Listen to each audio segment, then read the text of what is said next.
It's the Nazarite bringing you Hebrew lore from days of yore. And I truly hope that I'll be able to stream and that people who are asleep will remain asleep. And okay, and here I am. Hello, hi, it's the Nazarite bringing you Hebrew lore from days of yore.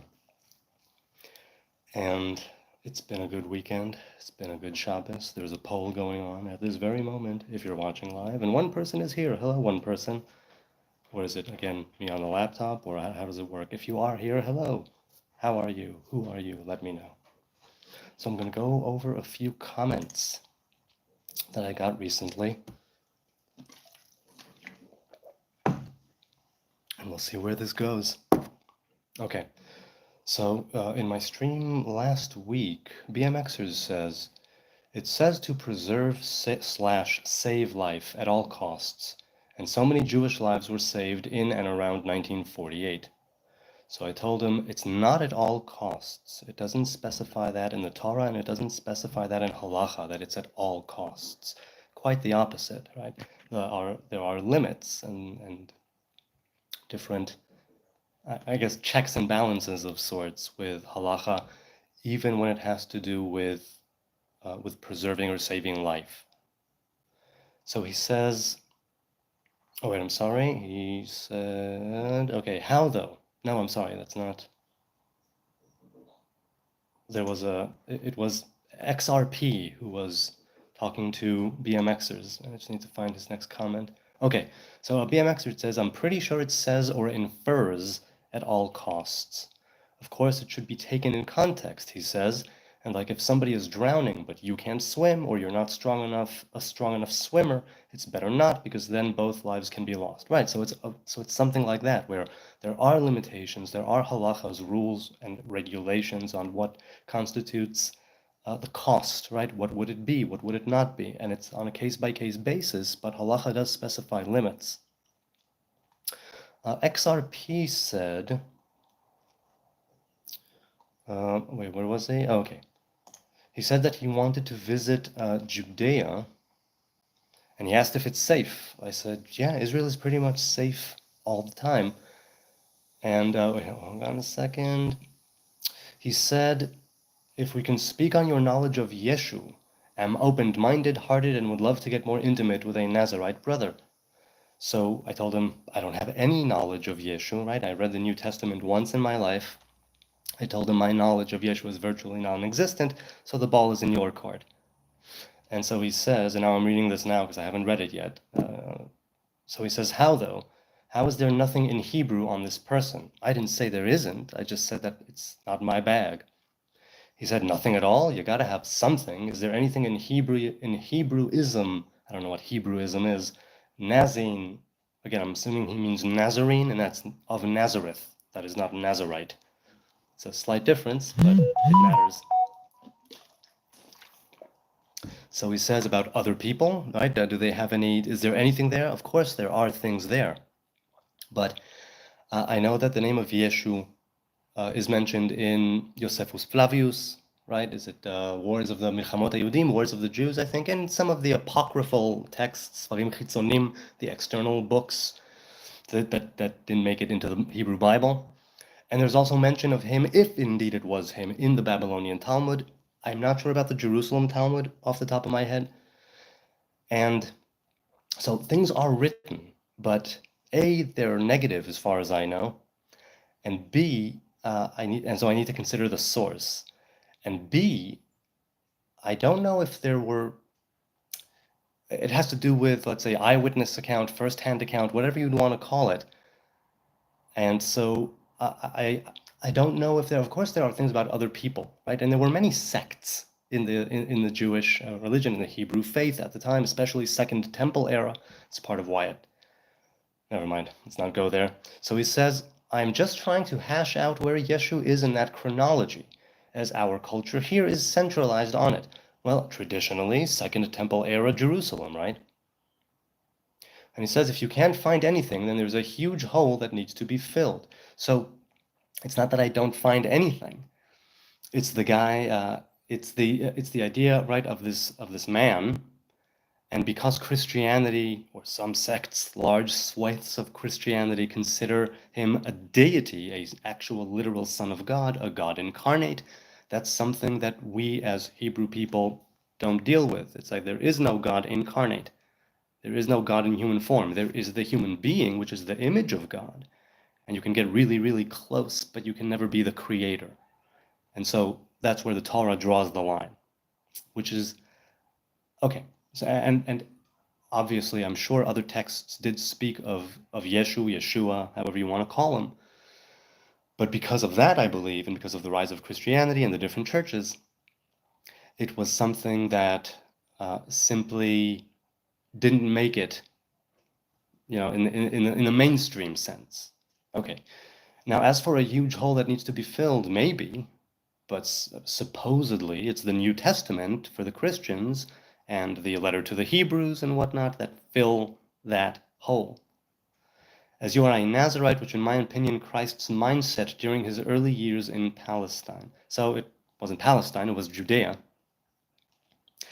And so he says Christ's mindset. I'm not sure what that means, but if you're talking Christ as an anointed one, so you mean Christ as in Jesus. I see Christ as anointed one, which is the literal translation of the word. And so I'm not sure what you mean. Okay, he continues and says, I need to fill in this gap from Hebrews as Christ is a Jew. It's just mind-boggling, the holes that can be filled due to our technology connecting us. That's very true. It's crucial, he says, to hash out the truths for spiritual progression of our planet and people alike. Here we have great respect to the Torah. Our foundation, he says, is in those scripts, but something is missing for us to grow here. The Torah is solid. It is legitness. Not sure what he wanted to say, but legit, I guess. But what happened between that book and the new, which indoctrinated here, do you feel me? I do feel you, XRP. I hear what you're saying, even though I don't know the New Testament and I'm not a Christian. I can understand where you're coming from.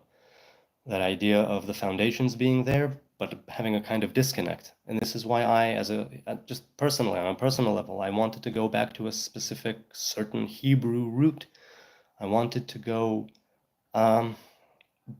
forward, to go back, and to collect what's missing, not through sort of picking it up along the way, but by going back to a shared root.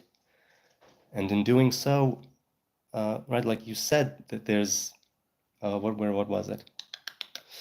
The holes that can be filled due to technology. So it can be filled, right, going forward with technology, and it can be filled, I guess, not retroactively, but by going back to the root. That's part of what I see the Nazarite vow as. Let's go to the chat now and see if there's anything there. Okay, we've got some replies in the poll. How many? Does it say how many voted? Oh, 6 votes. Okay, so meh with 50%. Behind it, great with 33%, and crap 17%.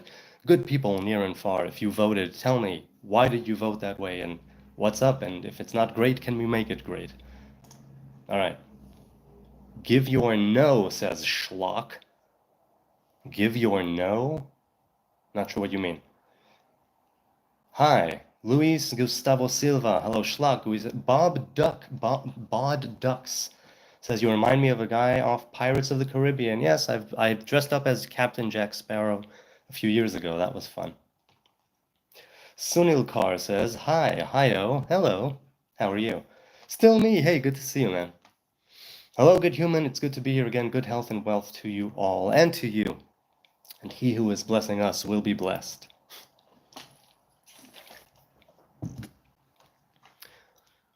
Let's continue. Okay, so XRP wanted to visit Judea, and he says, is it safe? I said, it's safe, pretty much. And he says, good morning. I also didn't see this comment. Oh, no, I did, but I'll read it now. I don't remember. It was a couple of days ago. And he says, how long have you lived in Jerusalem, bro? Well, I've lived in Jerusalem ever since I was 2 years old. I had a few years in the Netherlands a few years back, but basically I've been in Jerusalem my whole life. I have an uncle out there, he says, but he stays in the West Bank. We're not that close. Well, Yehuda v'Shomron, Judea and Samaria, is also known as the West Bank of the Jordan, right? He tells me it's beautiful. It is indeed. I gotta go, he says, and it's not like what they show us in the States. Here in the States, they show war invasions in Gaza and now Syria. I want to go, but fear a missile strike or, God forbid, a nuke. It makes me feel like, for whatever reason, my Lord doesn't want me there. Well, there will always be things stopping you from doing that which you want to do, and you need to discern, and you need to sort of contend with it and say, is it stopping me for a valid reason? Is this something I really want to do? Is the reason supposed to set me back on the straight and narrow path, and where I want to go is no good? So the Lord doesn't want you there. That's a tricky thing. It's a tricky thing. It's something that I think you need to sit with and think over and see where it takes you. He says, I see awesome temples and churches and mosques and so much history that my heart and soul thirst to make a pilgrimage there. I don't blame you. It's a part of that cradle of civilization. I know it's traditionally, classically Mesopotamia, right? Iraq, Iran, that area. And it's the Levant or Levant, whatever it was called. It's also considered, I suppose, part of that. And your heart and soul thirst to make a pilgrimage. I think you answered yourself right there. If your heart and soul thirst for it, you should go for it. Take the necessary precautions by all means, and do it. Enlighten me, brother, he says. Critic me to the fullest extent. I have no criticisms towards you, XRP. You haven't said anything that I should criticize.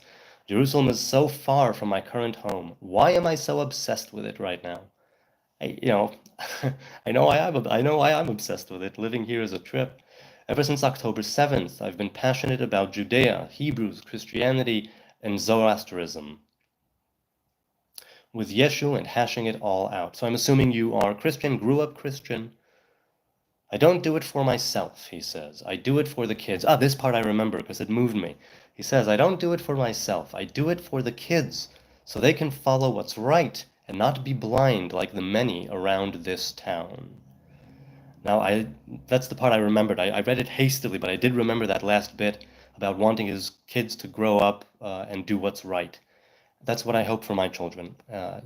People ask me different things, and religion, spirituality, I say I want them to be mention, right? I want them to be men. That's what I want them to be, before anything. Religious, secular, this, that, the other. I want them to be good men. Okay, he continues. Oh, I know. Okay, so then BMXers joined the conversation. But first, let's go to the chat. I see a few people are here. Oh, it's just still me. I'm sorry. I was seeing what I'm seeing on this screen when was that an answer? Probably the best poll ever. Sincere and caring. Meh seems to win. Are there more? Yes, another vote. And right now it's tied with great and meh with 43% and crap at 14%. So it's on the one hand good that crap is getting less, but on the other hand, we need to turn that meh into great if we can. So, in your opinion, good people in the chat, what would make a meh weekend become great by your estimation? Okay, let's continue here.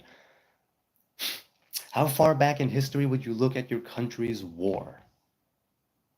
Well, there was a great gap after the destruction of the Second Temple.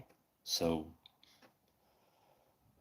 however, if you're just talking about war in general, there's always been conquest and, after Rome and the Byzantines and the Mamluks, right? And then all the different crusades and Salah ad-Din and that whole period of capturing it and reclaiming it, capturing it and reclaiming it.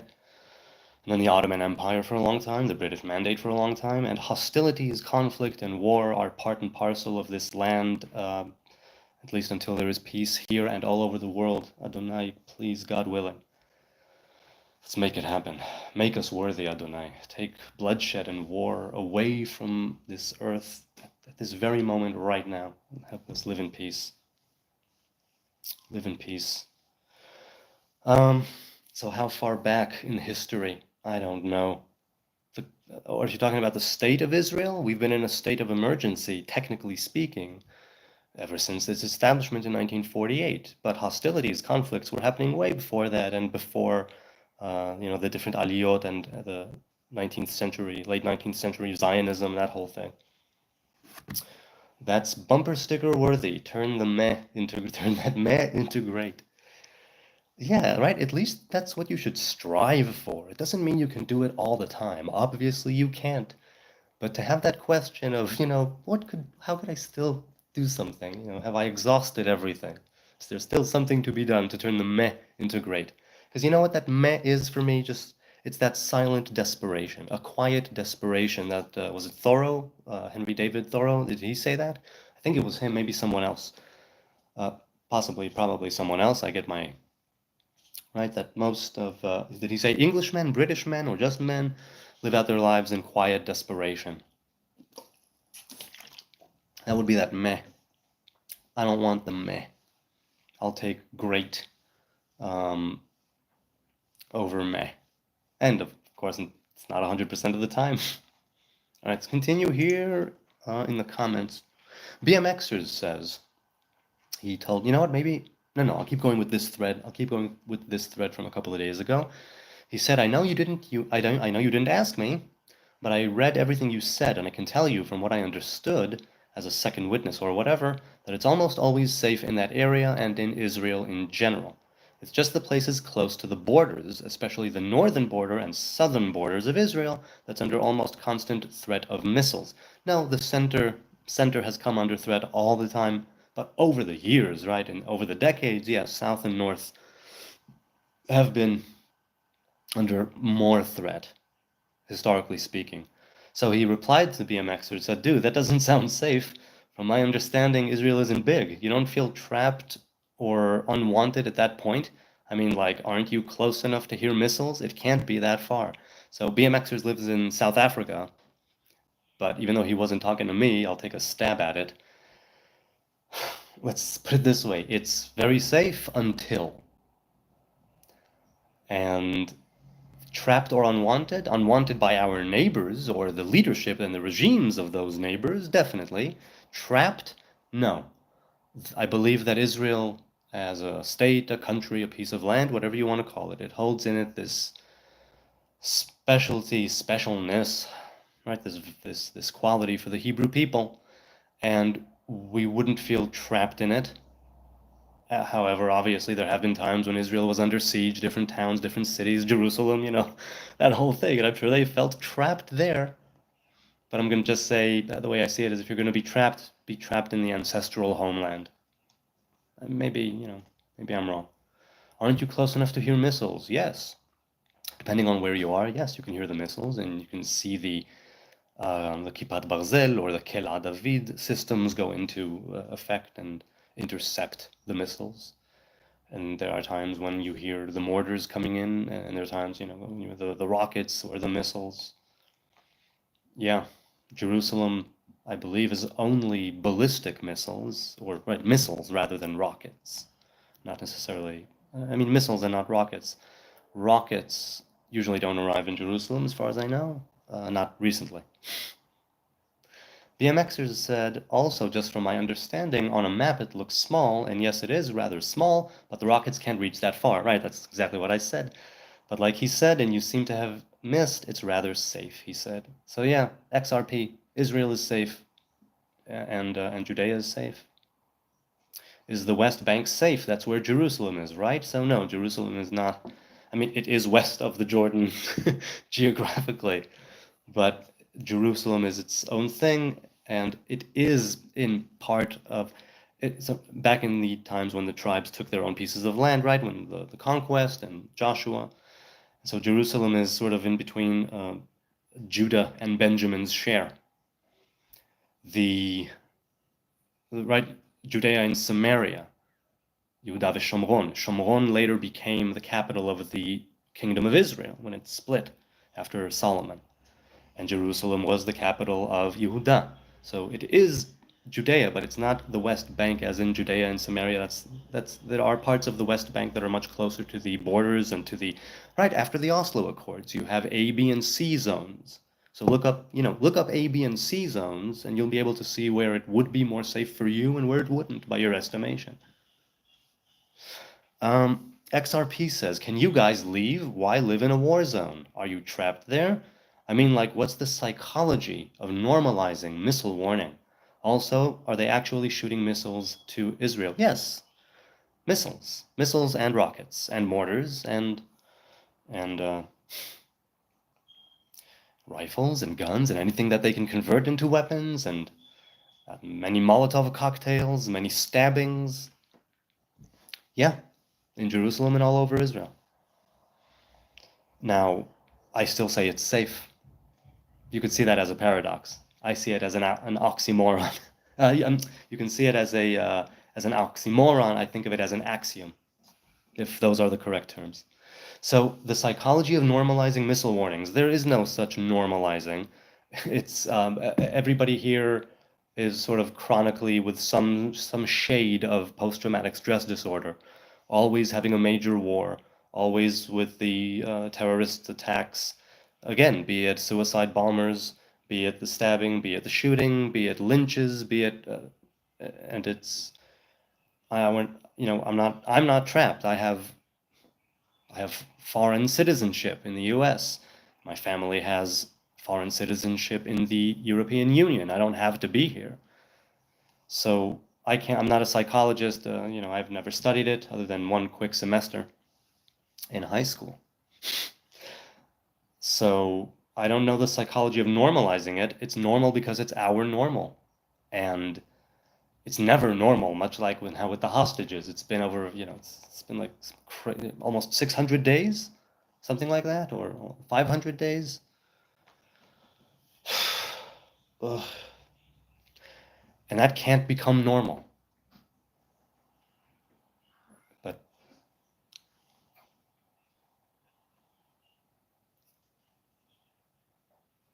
okay. So yeah, people are shooting missiles at Israel. No, let's go to the chat, see if there's anything there. I don't want to wake the kid. Okay, we'll see.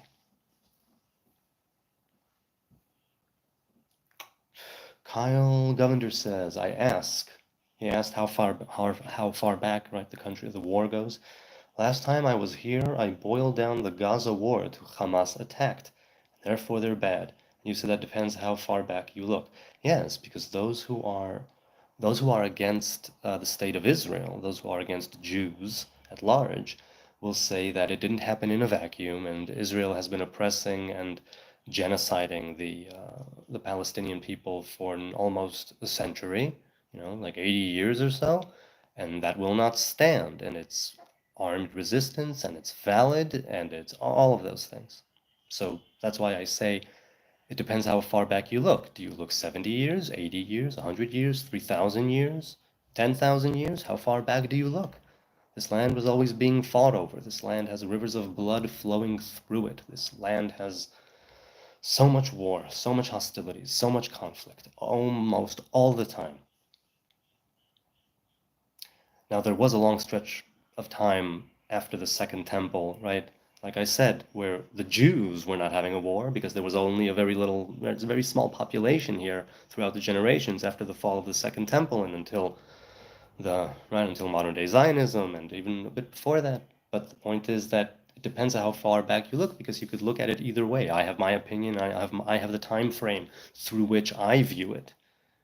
So that's usually how I'll start any conversation with some pro-Palestinian or anti-Israeli or anti-Semite. Okay, who wants to talk about the war? Okay, so how far back do you look? Let's agree on a point from which we can go, okay, it starts here. How did it progress? That's why I did that. Ayim Abdullah says, free Palestine. I agree. Free Palestine from Hamas. Free Palestine from terrorism. Free Palestine from religious extremism and warped thinking. Thank you for supporting the IDF, Ayham Abdullah. I appreciate it. Free Hamas, says my woman. Free Palestine from Hamas, says my woman. Yes, indeed. I don't get what you're saying. Free hugs. Free hugs is pretty good. Hit like, support the good, says still me. Well, I wouldn't claim this to be the good, because what the hell do I know? But to support the good is good, and so if hitting the like button is supporting the good, then go for it and do that.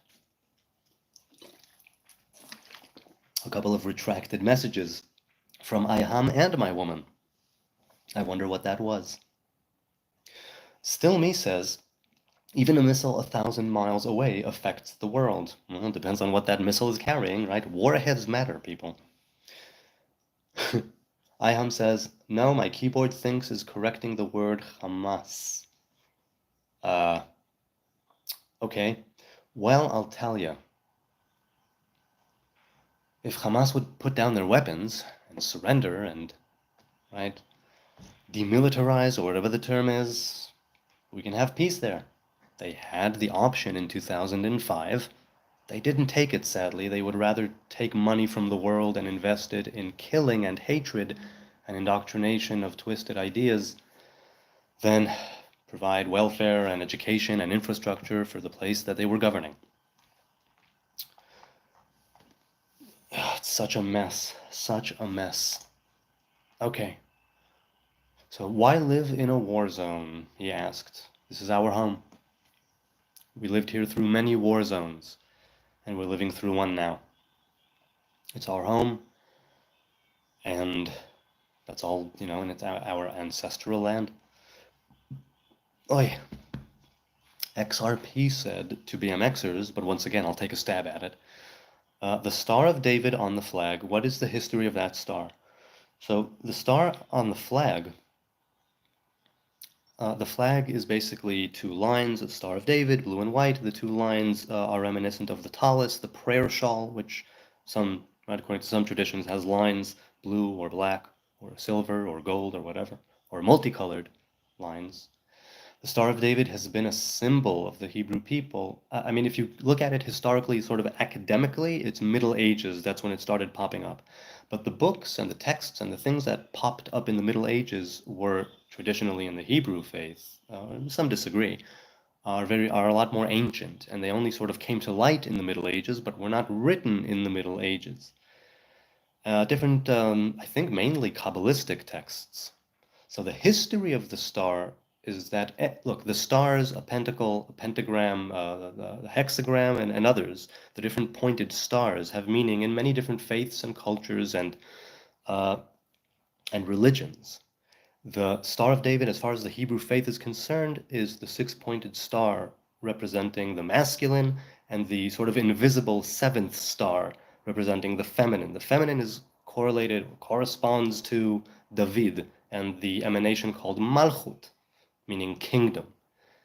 And the Star of David is the story of the seven lower emanations of the tree of life.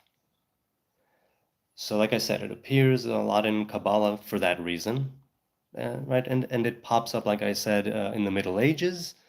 But there are books, they say, right? There are books like Raziel HaMalach, which are attributed to the angel Raziel who gave it to Adam, right? Adam. So it depends on what you believe and what tradition you hold to, I suppose. But it's an ancient, stars are ancient symbols, obviously. Like I said, to many cultures and religions and so on. And the six-pointed star with the invisible seventh point in the middle is that story of the unity of masculine and feminine and of the seven lower emanations, the seven lower sfirot. So he said, from my understanding regarding the Star of David, it originated in Bhutan or around India. I see it as the symbol for the heart chakra.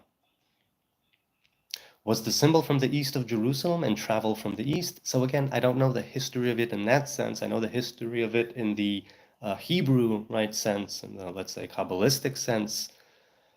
And so it was used in that way. And I'm sure it was used in other, I don't know if it traveled there or not. As for it corresponding with a certain chakra, the seven lower emanations are part of the seven chakras, right? They overlap, they correspond, however it goes. People equate the seven chakras with the seven lower sfirot of the tree of life.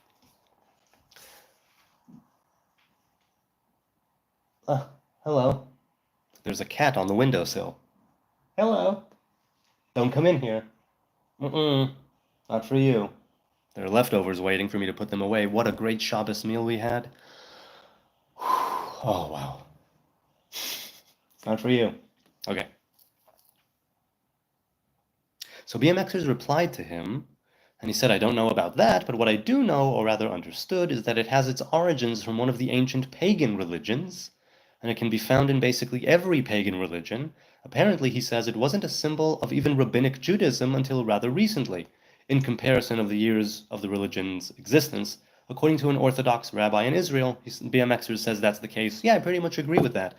Of rabbinic Judaism, right? Rabbinic Judaism, Orthodox Judaism, the way we know it now, basically, right? Rabbinic Judaism, the way we know it now, is something that came out. It has its origins way back, and it has its sort of, well, solidifying it with the Mishnah and the Talmud, right? In the centuries after the temple was destroyed, the Second Temple.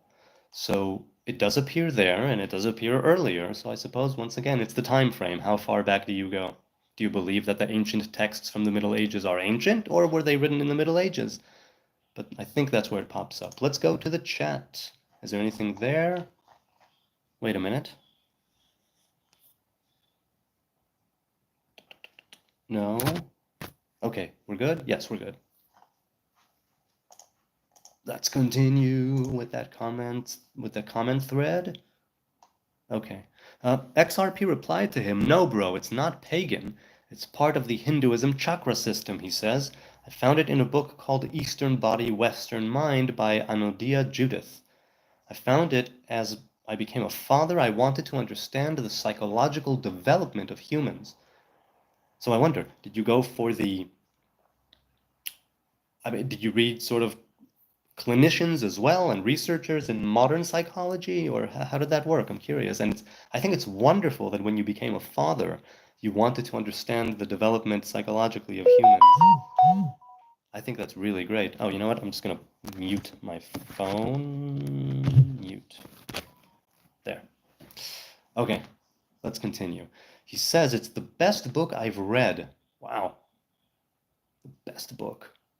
And it takes a lot of the Buddhism and Hinduism understanding of the human body and experience. The heart chakra is the Star of David, he says. Yeshu maybe traveled to this place, studied, and now our rabbis use it. But from my understanding, the swastika came from the same place. Yes, it did, but the Nazis, if I'm not mistaken, the National Socialist Party flipped it and tilted it, right? Is that it? They did something to it. They reversed it.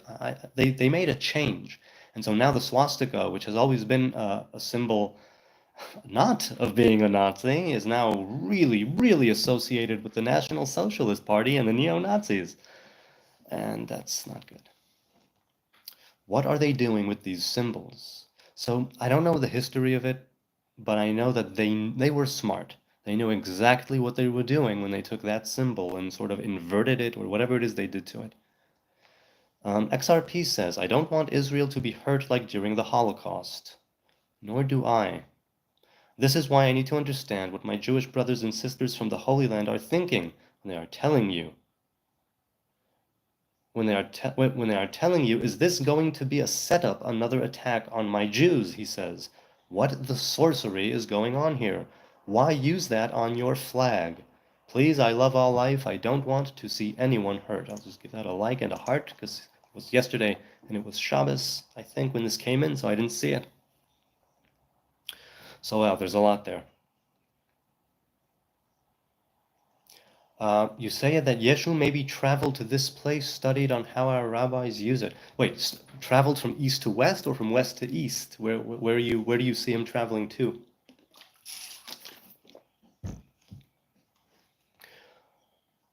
I'm not sure what you mean about the brothers and sisters in the Holy Land when they're telling you. I'm not sure. I'm not sure what you mean. So if you could expand on that. BMXers, and this is the last in this thread. I'll give that a like and a heart. He said the word pagan, he tells XRP, just means not Jewish, just as Gentile means not Jewish. What Gentile is of the nations, of the other nations. Pagan, I always thought that it was closely tied in with polytheism, but I might be mistaken, right? And more with the gods and goddesses of nature, or am I thinking of Wicca? Correct me, people. The difference... Okay, never mind. According to BMXers, pagan simply means not Jewish. Let's go with that for the purpose of this, finishing this thread.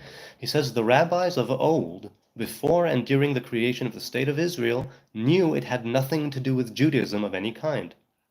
What are you talking? The Star of David definitely did, but okay. Don't really see how this matters so much, but yeah, politics and religion is one messy business. Yes, it is. Yes, it is.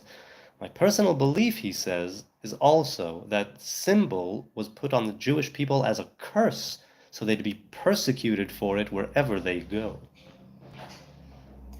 Really? You would think of it as a curse? I mean, I know that it was used as a, right, the patch in the ghettos and under Nazi occupation, but I don't know if that was ever used. Was it ever used? Does anyone know? Was the Star of David ever used as that kind of a symbol? Hello. All right, you know what? How long have I been on? 35 minutes. That's it? Seemed longer. Huh. Okay, cool.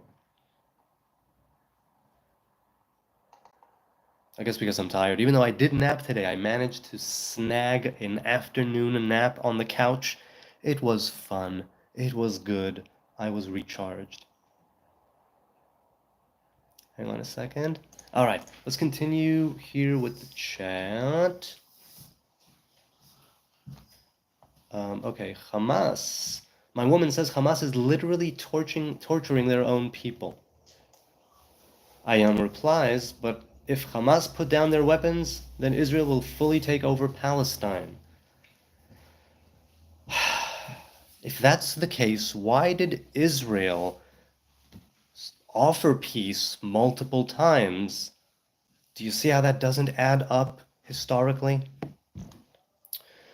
David says, Shalom, my friend. Hello, David Khalili. How are you?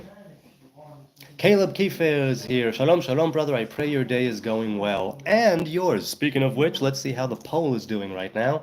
13 votes. Hey, great. 38%. Meh, 31%. Good, 23%. And crap, 8%. So crap has gone down this weekend, at least in this poll. And more great. Yofi, that's good. And we have 13 votes. Good. Keep voting, good people. I want to know how things are going as a sample of the little YouTube humanity. So yes, my day has been going well. Shabbos is a blessed day. It almost always is. And if it isn't, it's just usually my doing, where I screw it up. No one asked. Not to you, Caleb, says Ayam. Kyle said, personally, I would take it back to the beginning of the millennia. We could look back through history and point fingers and play the blame game to as far back as humanity, and where does it get us? Where indeed does it get us? No one needs history at this moment. No one needs history at this moment? Iham, tell me you're kidding. Please tell me you're kidding. And I'm really a lot about the be here now. Cool. You need history, if only to not repeat the same stupid mistakes. No one needs history at the moment. You know what? I guess we're not talking about the same moment. I suppose in your case, right, it's like that meme of a person drowning and the other one leaning next to him going, have you tried therapy? Right, he's like reaching out and he's leaning over. That's, yeah, that's damn right. And I'm an advocate for therapy. Oh yeah, so Kyle, let's go back a millennia and point fingers. So who was ruling here? If you mean the beginning of the millennia as 2000, that's this millennia. If you're looking at the year 1000, that's a different millennia, and I'm pretty sure the final crusades, were they still going on? I don't recall right now. I think so. When were the crusades, people? When did they end? I think the crusades were still going on in the different, right, the Arab takeovers. But Islam wasn't around yet, was it? Islam is what, 1400 years old? 1700 years old? So yeah, it would have been. Forget that. Let me see the cat. Show the cat. He's not there anymore. But I doubt you'd be able to see him if I turned my phone there, because it was a black cat with a bit of white, and the window is opaque, and I saw him just... Never mind. You wouldn't be able to see him. Hi, says Iham. Said hi. Hello. Boy says, have you seen Jews spit on Christians in Israel? I have not witnessed it with my own eyes, and I hope I never will, because that's nasty. And I wouldn't want that. Um, so no, I have not seen it with my own eyes, but I think it's not a good practice, and it's kind of disgusting. Would you rather pray in a church or a mosque? Well, halachically, I'd rather pray in a mosque, but I guess in different ways, I'd rather pray in a church, and I haven't prayed in either yet, as far as I know. Israel wants to create greater Israel by conquering its neighbors. Once again, if that's the case, then we would have kept all the spoils of war and all the territory, and that would be all she wrote. Where are you getting this from, good people? I'd love to know. Why would Israel give back Sinai and more to Egypt? Why would they give back territory to Jordan? Why would they give up the holiest of holies, the Temple Mount, for the sake of peace? To say that it wants to create greater Israel is a falsehood because we have the opportunity and we don't. Now, I have my own narrow view, but in my estimation, it could have done so, or at least start to expand into an empire easily, and it didn't. So that speaks for itself. And if it doesn't speak for itself, prove me wrong. Tell me how. I'm open, I'm open to it. As for greater Israel, as for greater Israel, the biblical Israel, first of all, it's a point of controversy. The borders were never precisely defined, and they appear in different phrasings across the Torah and the Bible. And greater Israel, I think the closest we ever got was during the days of Solomon. And even then, I think it wasn't fully there. I don't recall precisely. But back to the point at hand, right, to the point I'm trying to make. Israel had the opportunity to expand and keep conquering, reach Damascus, reach Cairo, reach Rabat Aman, and we didn't. And we gave land back for peace. That should tell you something about the nature of Israel's will. All right. The year 2000. Okay, so let's talk about the year 2000. It was after, it was before the, before the Second Intifada, but things were heating up. So Kyle, you want to talk? Let's talk. I know that Ehud Barak, Ehud Olmert, one of the Ehuds around, was around at the time, and they made a very generous offer, as far as I can tell, with Judea and Samaria, and with East Jerusalem as the capital of a proper Palestinian state, and the Palestinian leadership rejected it. 2005, the IDF pulls out unilaterally of Gaza. Hamas is elected shortly afterwards, and we know what happens then. They destroy all the Hebrew, Jewish, Israeli infrastructure that was left there, at least partially. I think most, if not all. Hamas took over, and they could have done wonders with that piece of land, but they turned it into a terror land and are torturing their own people, as my woman said earlier in the chat. This is not to absolve the IDF or the politicians or the government of any horrible things they do, but definitely Hamas had the opportunity. So Kyle, take it from there. Jesus Christ, only one BG, says Samsung A14. Hey, I have an A12. Look at that. So, BG, big guy, bull, blah, blah, blah. Nah, I'm not gonna go for it. What is the BG? I'm not sure. Do enlighten me. Okay. Okay. I'm gonna go back. Okay, so I'm done with that thread. That was a pretty good thread. There was another comment. Another comment. Wait a minute. Okay. Sneezer said, "You count the history of Israel since it was founded in the 40s. Since before that, it hadn't been Israel for nearly 2,000 years." Yes, that's right. The land was there, the people were there, the state, the government, the sovereignty was not there. Ancient history and destroyed by Rome. So you did not win every war. And I said, no, we won every war ever since we became a state. If we lost a war, we would be completely annihilated.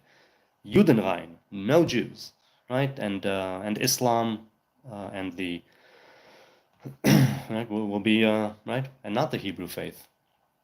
Jews would be expelled, they would be slaughtered, they would be killed, or forced to convert. If they convert to Islam, alhamdulillah, ahlan. So I told him there was always a Jewish presence here, even if only very minor, but there's always been a Jewish presence here. And he asked, have you read up on Carlos the Jackal? So I read the Wikipedia, or, I read his Wikipedia page, and he said, it doesn't matter what it was called. Do you know why it was called Palestine by the Romans? Oh, I'm sorry, that's BMXers replying to Sneezer. Do you know why it was called that by the Romans and later by the Ottoman Empire? He said the Palestinian flag did not exist until after 1948. I think it's 1964. It makes an appearance in the 60s. It never had a king, a currency, etc. But the symbol on the flag of Israel existed among Jews before the menorah symbol also existed long before, right? The menorah has to do with the temple worship, the tabernacle, the Torah, and the Star of David, the Magen David, has to do with that Kabbalistic side of things. And he said it also existed before. Sneezer says, I don't care much about Palestine. I care mainly about the synagogue of Satan ruling the world. So yes, this idea of the modern day Jewry being the synagogue of Satan. I always tell people, let's put it this way, always tell people, no, wait, hold on a second, I'll continue with that thread soon. I'm just giving it hearts and likes. It's from a few days ago. I didn't see that it continued. Okay, so he says, if possible, I'd save every last sibling from their clutches. Right, so Sneezer thinks that the modern day Jews, or he didn't say that, but he says he doesn't want the synagogue of Satan ruling the world. Now, synagogue of Satan, if I'm not mistaken, appears in the book of Revelation. I have read the New Testament once, so I can't really speak of it in so far as the origin source text is concerned. I don't know the context, right? But I do know that I have been called synagogue of Satan many times, and I take that name with, I take that name with like, okay, yeah, sure. I'm a synagogue of Satan. Whatever you say, I am the great adversary. Blah! Okay.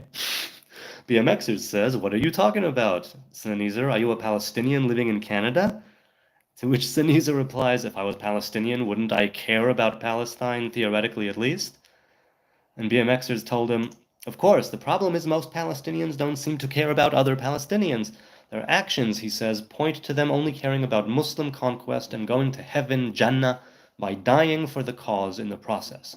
But it seems, he says, like you're saying, you have blood relatives, literal cousins, the children of your uncle or aunt, in Palestine.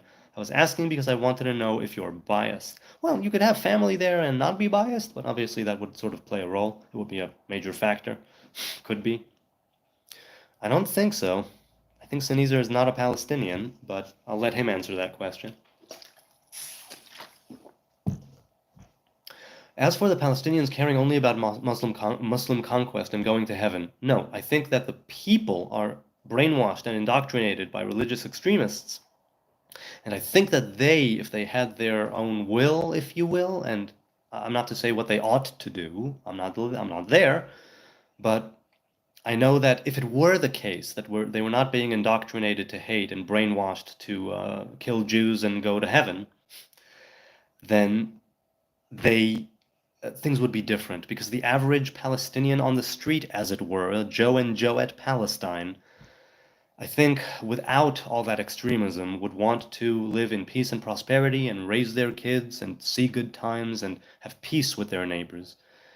I'm not going to indict an entire people or an entire religion because I don't know enough about it. And the views that I do have on the Palestinians, those in Gaza, those in Judea and Samaria, they have been warped by so much war and hostility that, much like Islam, right? I can't speak of Islam because my ideas on Islam have been warped and not even warped. I was born into this place where it's just, I can't say that I'm not biased.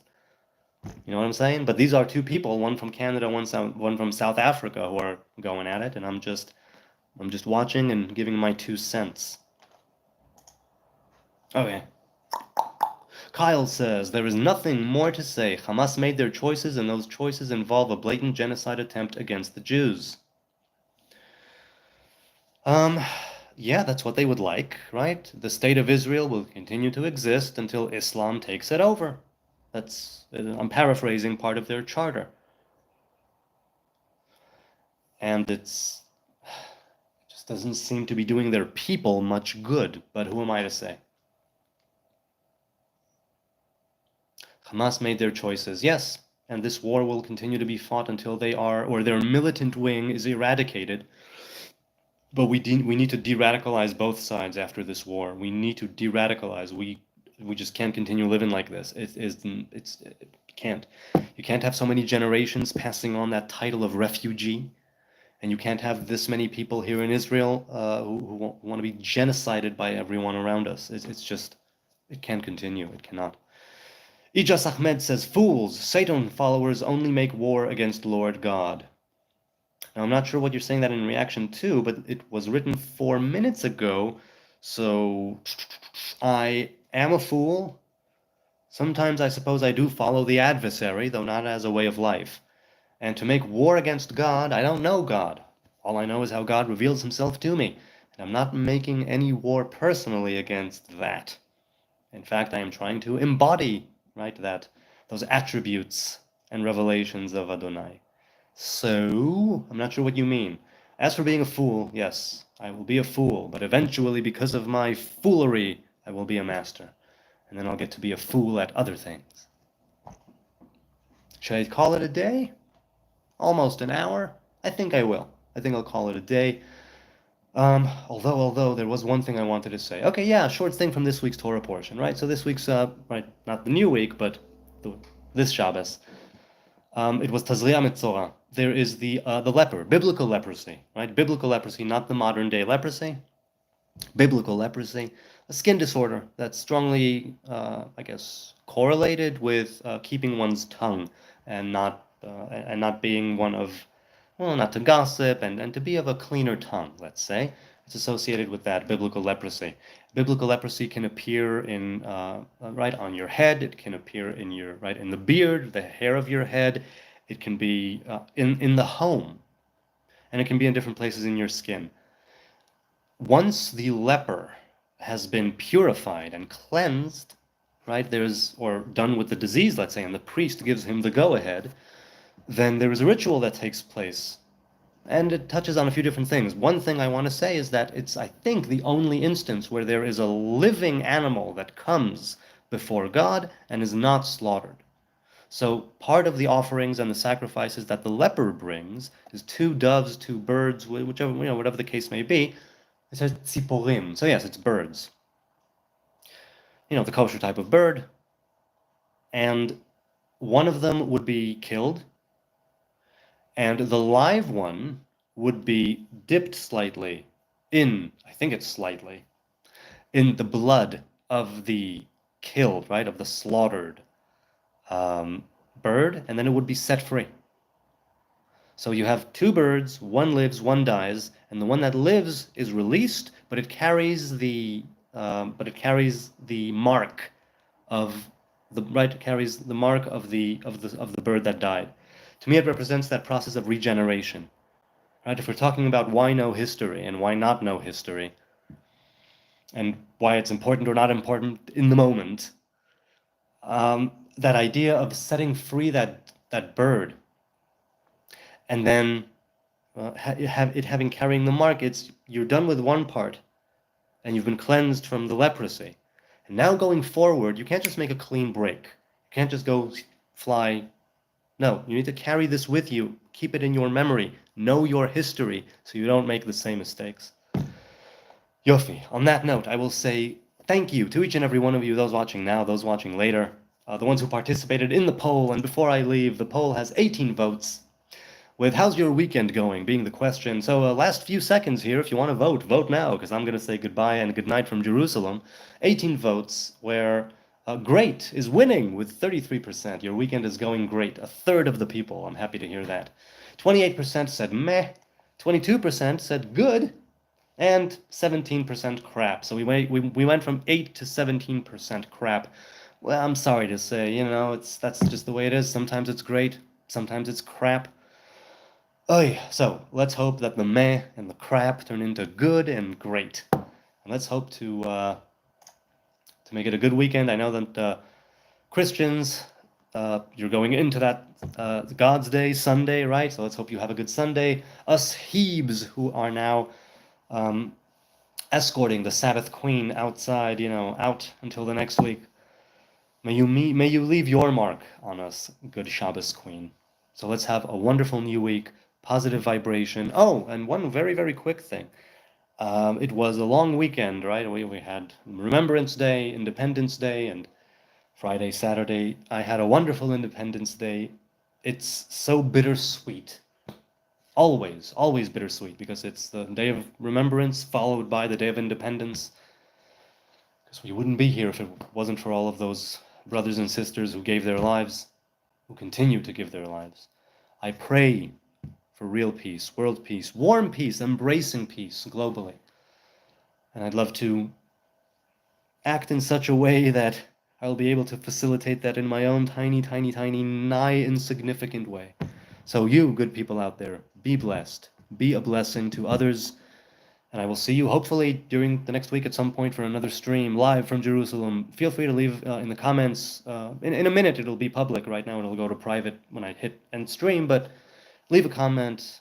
Tell me where you're at. What do you want to talk about? And we'll see. Until then, Laila Tov. Good night from Jerusalem.